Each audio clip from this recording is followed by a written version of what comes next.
Hello everyone and welcome to my channel Y&R Trends. I hope everyone is having a wonderful day. Before we begin, please hit the subscribe button and give this video a thumbs up.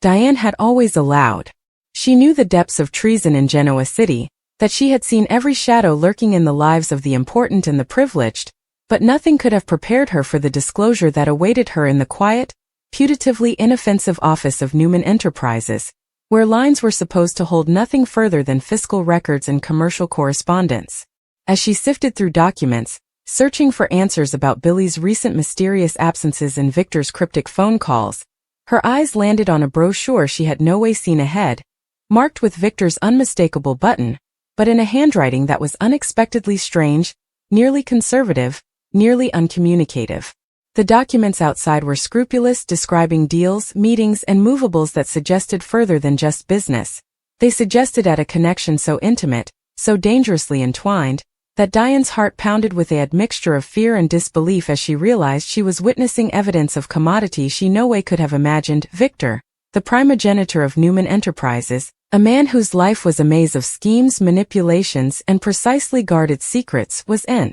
only scheming with Billy behind the scenes. But their connection was particular, intimate, a deadly secret that could destroy families, alliances, and reports across Genoa City if exposed. Every piece of substantiation she uncovered painted a picture of covert meetings, late-night rendezvous, and precisely orchestrated hassles that were hidden beneath layers of commercial deception, and Diane's mind contended as she connected the blotches, recalling moments she had formerly dismissed as concurrence: Billy's unforeseen mood swings, Victor's unexplained absences from public events, the way whispers in the corridors of Newman Enterprises sounded to track them both like an unnoticeable current of conspiracy and peril. The counter-accusations were stunning. This wasn't a casual affair or a transitory solecism. It was a calculated, violent, and mutually dependent relationship that had roots in power, manipulation, and an implied understanding that could shake the foundations of every Newman and Abbott alliance, every secret feud, and every hidden grudge stewing beneath the face of the megacity's glamorous but unfaithful veneer.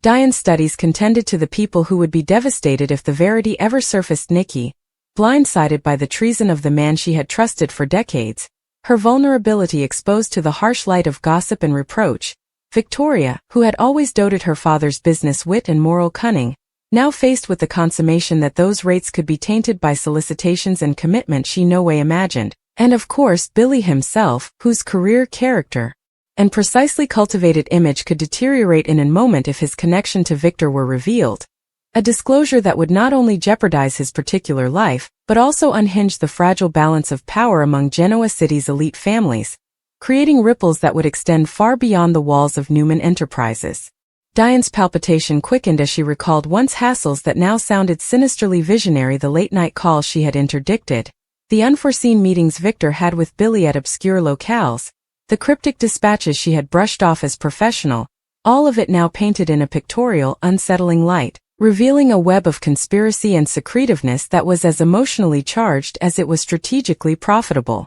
She imagined the fallout boardrooms erupting by whispers and allegations, family feasts tainted by dubitation, and the press, ever empty for reproach, descending upon Newman Enterprises like a pack of rapacious predators, each caption magnifying the shame and treason, transubstantiating private business into public spectacle. Diane's mind plotted to comprehend the provocations behind such a dangerous trap: the appeal of power, the dangerous exhilaration of interdicted connection, the collective exploitation of sins for advantage, each factor intertwined with particular desire in a way that blurred the lines between love, fidelity, and manipulation. She wondered how Victor, a man whose entire life was a careful unity of control and dominance, could allow himself to be so vulnerable, and how Billy, frequently undervalued in the Machiavellian world of Genoa City's nobility, could apply similar influence over a Goliath of assiduity, binding him in a secret pact that could trip conglomerates if exposed. The weight of the knowledge pressed upon her casket, making it hard to breathe, as she realized she now held the power to reshape fates, to alter connections, and to enkindle chaos in a megacity where fidelity was currency and treason was always a twinkle down. Diane's studies turned to strategy: whether to defy, expose, or intimately observe, knowing that any action carried consequences as severe as the disclosure itself. that one misstep could spark a waterfall of events more destructive than she could anticipate. She allowed of the alliances and jaundice in the megacity, the fragile equilibrium maintained by secrets and deception, and understood that this one disclosure could unravel decades of calculated maneuvering, creating a domino effect that could lead to ruin or redemption depending on how it was applied. Her heart pained with a combination of fear, expectation, and a grim seductiveness, for she had seen the darker side of mortal nature before, but no way had she encountered a conspiracy that was at formerly intimate, particular, and so potentially disastrous, one that intertwined love, lust, and ambition into a single combustive reality. Diane imagined the battle that would inescapably follow, the pressure creaking between Victor and Billy if they discovered she knew, the intricate cotillion of denial and deception, the emotional and cerebral risk of facing a woman who was not only perceptive but redoubtable in her determination to uncover the verity. She forefelt the ripple goods across Genoa City society, musketeers turning into intelligencers, confidences betrayed, and the fragile facades of civility worsening under the pressure of exposure, each person forced to defy their own conspiracy, ignorance, or moral concession in the face of a secret that was as inflammatory as it was intimate. Diane's mind whirled as she considered the ethical counteraccusations, the insecurity of applying similar knowledge, the eventuality for both justice and revenge, for manipulation and emancipation, and realized that her part had irrevocably shifted from bystander to arbitrator, that she was now a central player in a drama that could consume families, fortunes, and lives. The pressure, the secretiveness, and the stakes coalesced into a vision of chaos and bouleversement, a tableau in which every character in Genoa City would be forced to examine their commitment, defy their fears, and navigate a maze of deception, desire, and peril that could review the boundaries of love, power, and morality in ways that were both exhilarating and frightening, leaving Diane suspended in a state of expectation and dread, knowing that nothing would ever be the same, that every regard, every discussion, every alliance would now carry the weight of what she had uncovered, and that the megacity she allowed, she knew, was suddenly converted into a battleground of secrets, heartstrings, and implied dockets, where every move could be the catalyst for reproach or survival, and where the lives of Victor, Billy, and every person connected to them hung delicately, perilously, in the balance, their fates now entwined with Diane's knowledge and the explosive eventuality of disclosure. Diane's mind refused to rest as she imagined the waterfall of consequences that would inescapably follow once the secret she had uncovered came given, for she understood better than anyone the unpredictable nature of the Newman heritage and the fragile self-esteem that girdled it, knowing that Victor, despite his commanding presence and vast conglomerate, was impervious to reproach, and Billy, with all his charm and precisely cultivated public persona, would be hugely destabilized if the verity about their covert relationship were to blunder indeed slightly beyond her control. The corridors of power in Genoa City were lined with ambition, covetousness, and thinly veiled pitfalls, and Diane could formerly hear the whispers mourning, the subtle shifts in alliances as confidants and workers tasted a earthquake in the else impervious walls of Newman Enterprises, seeing that a retired verity had surfaced to challenge the delicate balance of authority, respect, and fidelity. She reflected on the cerebral warfare she could wage with this knowledge, not out of malignancy but out of necessity, realizing that information was power in its purest form, a currency able of reshaping lives, and that she now held an armament potent enough to alter the course of not only the Newmans but every family intertwined with theirs, every social connection dependent on appearances, and every professional alliance erected on trust and respect that had been painstakingly cultivated over decades. Diane imagined Victor's response first, picturing his sharp, calculating eyes narrowing as he reused the disclosure, feeling the rush of adrenaline and the spontaneous desire to recapture control, to manipulate the narrative in a way that saved his dominance while still accommodating the dangerous, intimate bond he participated with Billy, and she fiddled at the study that she now had the power to disrupt his most precisely constructed visions, to introduce query into his unshakable confidence. Billy's response was inversely interesting in Diane's mind. The vulnerability and intensity she had glinted in his relations with Victor now completely contextualized, revealing a man who was both important and deeply netted in a web of particular trap that made him susceptible to judgment, exposure, and manipulation, and Diane considered the delicate balance she'd need to maintain to navigate this disclosure without driving a chain response that could consume her as well as those she sought to cover or impact. The social fabric of Genoa City itself sounded to Diane like a living reality, palpitating with gossip, ambition, and the perpetual interplay of appearances versus reality, and she realized that this secret was a fuse able of kindling a series of events that would test the moral, emotional, and ethical boundaries of every character in the megacity, forcing competitions, backstabbings, and doubtful alliances as everyone acclimated to the seismic shock of the verity. Her mind wandered to Nikki, whose grace, charm, and adaptability could be shattered by the discovery, imagining the pressure in her eyes as she erected together the mystification of Victor's inexplainable jest. The unforeseen absences, the cryptic phone calls, and the subtle hints she had formerly dismissed, now illuminated with the stark clarity of treason, leaving her to grapple with a mix of heartache, wrathfulness, and the critical need to cover her own quality and family from public demotion. Diane pictured Victoria and her inner circle, how they would reply when faced with the inarguable substantiation that the man they had respected for his strategic brilliance and moral cunning was able of secret connections that blurred the line between love, manipulation, and tone interest, leaving her son to attune respect with disillusionment, and to navigate the unfaithful terrain of family fidelity in the face of similar explosive disclosure. As Diane traced the complex cerebral geography of the Newman family, she understood that her conduct or quiescence would resonate far beyond the immediate circle, impacting boardroom opinions, media content, social gatherings,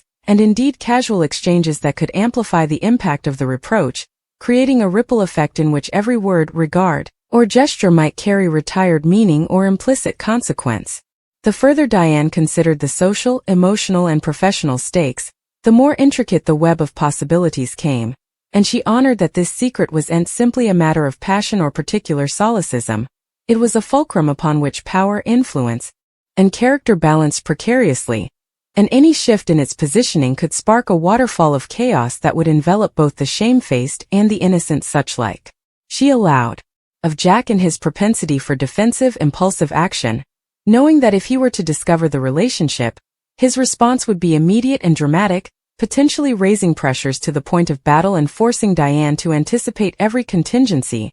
every possible move, every emotional response in order to guard herself and others while navigating the unfaithful terrain of mortal emotion and ambition. Diane's imagination contended further, considering the responses of the business community in Genoa City, where alliances were erected on trust but shattered by reproach, fating that challengers, rivals, and opportunists would hurtle on the fewest hint of weakness or impropriety, turning private treason into a public spectacle and exploiting the disclosure for particular gain, fiscal advantage, or strategic influence, enhancing the stakes and heightening the urgency of her coming way. The complexity of mortal connection struck her with renewed force, the crossroad of power, desire, fidelity, and sweat creating a whirlpool in which provocations were insolvable to completely prognosticate, and Diane understood that her own part in this unfolding drama would be scanned, anatomized, and potentially judged by all, adding a fresh subcast of pressure as she considered whether discretion, exposure, or manipulation would best serve the issues she sought,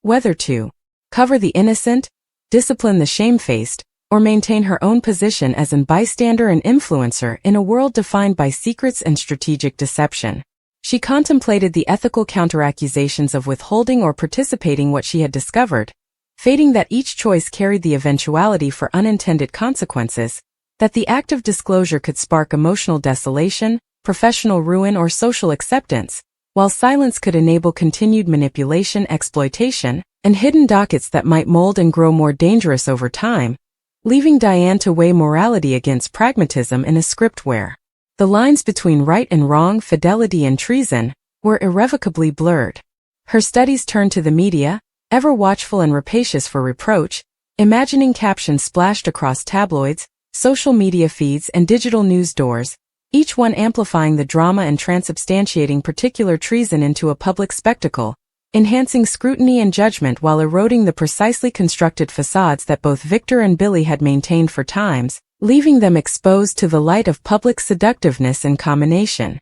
Diane considered the cerebral risk on all involved, the eventuality for emotional breakdowns, simulated connections, and irrevocable opinions touched off by the disclosure, understanding that every commerce, every battle, and every rumored word could carry the weight of this secret and shape the unfolding narrative in ways that were changeable, dangerous, and transformative. She envisaged scripts in which musketeers, abettors, and adversaries likewise would reply in a diapason of ways, from disbelief to exploitation, fidelity to business, and understanding to combination, each response creating farther complications and heightening the trap of particular, professional, and social consequences in a megacity where secrets were currency and trust was both fragile and scarce. Diane's mindfulness of the fragility of the Newman conglomerate boosted, as she realized that the foundation of influence, respect, and authority was erected upon a delicate balance of perception and reality,